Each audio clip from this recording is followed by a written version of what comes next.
আমি এই হাদিসটির প্রেমে পড়ে গেছি। আপনি যখন নীরবে ঘরে বসে কান্না করেন, আল্লাহ তখন ফেরেশতাগণদের উদ্দেশ্য করে বলেন, কোন জিনিস আমার এই বান্দার চোখে পানি আনলো?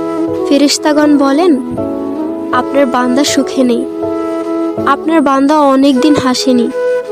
এই বলে ফেরেশতাগণ কান্না করতে থাকেন এবং আল্লাহকে বলেন, হে আমার রব, আপনি জানেন আপনার এই বান্দার হৃদয়ে কি রয়েছে, অতএব আপনি তার জন্য সবকিছু সহজ করে দিন। আল্লাহ বলেন, আমার এই বান্দা এমন কিছু জীবন থেকে হারিয়ে ফেলেছে যা সে অধিক ভালোবেসেছিল।